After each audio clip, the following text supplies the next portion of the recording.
வணக்கம். நான் டாக்டர் இந்துமதி குபேரன், மும்பையிலேருந்து பேசுகிறேன், கன்சல்டன்ட் டயபெட்டாலஜிஸ்ட்.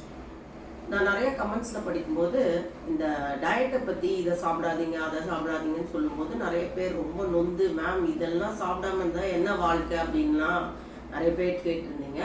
அந்த மாதிரி ஒரு ஹெல்த்தியான சாப்பாடு, சமச்சீரான சாப்பாடு ரொம்ப கஷ்டம் இல்லை.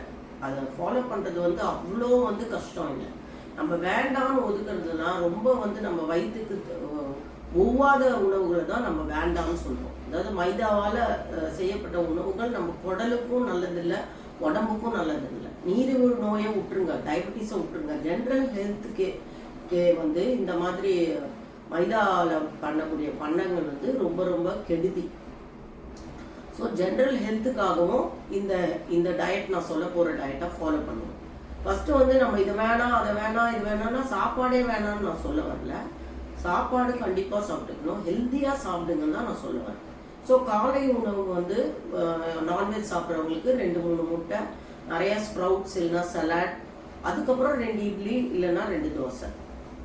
வெஜிடேரியன்ஸ்க்கு அவங்க எக்கு சாப்பிட முடியாது, கொஞ்சம் சூப், கொஞ்சோண்டு இதே மாதிரி ஸ்ப்ரவுட்ஸு, 1 இட்லி இல்லைன்னா 2 இட்லி இல்லைன்னா 2 தோசை. அதுக்கப்புறம் ஒரு 11 மணிக்கு கண்டிப்பாக பழங்கள் சாப்பிடணும். ஆஃபீஸ் போகிறவங்களுக்கு கூட நாங்கள் என்ன சொல்லுவோம், கொஞ்சம் பழங்கள் எடுத்துகிட்டு போயிருங்க. ஏன்னா பழங்கள்ல ஃப்ரக்டோஸ் தான் இருக்குது. ஸோ பழங்கள் எடுத்துகிட்டு போய் சாப்பிடுங்க. பழங்கள் ஜூஸாக குடிக்கக்கூடாது, கடிச்சு சாப்பிடணும். மத்தியானம் என்ன பண்ணணும்னா, ஒன்று நீங்கள் இது அரிசி சாதம் சாப்பிடுங்க, இல்லைன்னா சப்பாத்தி சாப்பிடுங்க. ரெண்டையும் ஒன்றா இங்கெல்லாம் பாம்பேல தால் சாவல் சப்ஜி ரொட்டி அப்படின்னு ஒரு தாலியில் ஒரு தட்டில் வச்சு சாப்பிடுவாங்க. ஸோ நாங்கள் என்ன சொல்கிறோன்னா, பருப்பு குழம்பு, காரக்குழம்பு அதெல்லாம் அதில் சுகரே கிடையாது, ஏறவும் ஏறாது.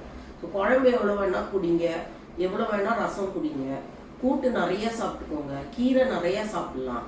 சாதத்தை மட்டும்தான் கொஞ்சம் அளவை நாங்கள் சுருக்கிக்க சொல்கிறோம். அதே மாதிரி குக்கரில் பண்ணுற அரிசி சாதத்தை விட வடித்து பண்ணுற சாதம் ரொம்ப ரொம்ப நல்லது. ஸோ உங்களுக்கு அப்படியே சாப்பாடை கட் பண்ணணும்னு நான் சொல்ல வரல, ஹெல்த்தியாக சாப்பிடுங்கன்றது தான் என்னோட அட்வைஸ். அதே மாதிரி ஈவினிங் கொஞ்சம் பசிக்கும். அதில் இந்த நம்ம பட்டாணி அந்த மாதிரி இல்லை, திருப்பி சுண்டல் இல்லை வேர்க்கடலை, இதெல்லாம் ரொம்ப ரொம்ப நல்லது நைட்டு. இது காப்பி டீ குடிக்கிறவங்க கடுங்காப்பின்னு சொல்லுவாங்க. அதாவது பால் சர்க்கரை இல்லாமல் குடிக்கிறது நல்லது. கொஞ்சம் கஷ்டமாக தான் இருக்கும் முதல்ல, ஐயோ ஒன்றுமே சாப்பிடாத மாதிரி இருக்கே அப்படின்ட்டு இருக்கும். ஒரு 1-2 வாரத்தில் நல்லா அந்த குடல் பழகிடும். அதுக்கப்புறம் யாராவது கொடுத்தா கூட உங்களுக்கு அப்படியே ஒரு மாதிரி சாப்பிட பிடிக்காது. சக்கரை காப்பியே குடிச்சவங்க இந்த சக்கரை இல்லாத காப்பி பழகிட்டீங்கன்னா சக்கரை காப்பியால் ஹெடேக் வரும். ஸோ குடும்பமே ஒருத்தருக்கு நீரிழிவு நோய் இருந்தால் இந்த டயட்டுக்கு வந்தாங்கன்னா குடும்பமே அதுக்கு வந்துடுறாங்க. அவங்களே சொல்லுவாங்க நிறைய பேர், மேம் அப்பாக்காக நாங்கள் சமைக்கிறது தான் நாங்களும் சாப்பிட்றோம், ரொம்ப ஹெல்த்தியாக ஃபீல் பண்ணுறோம்.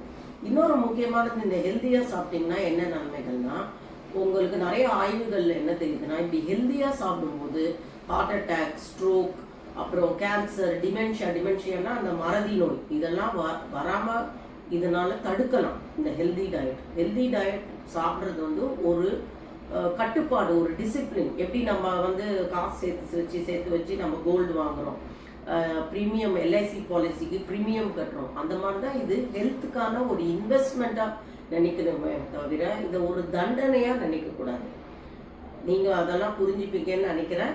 நன்றி, வணக்கம்.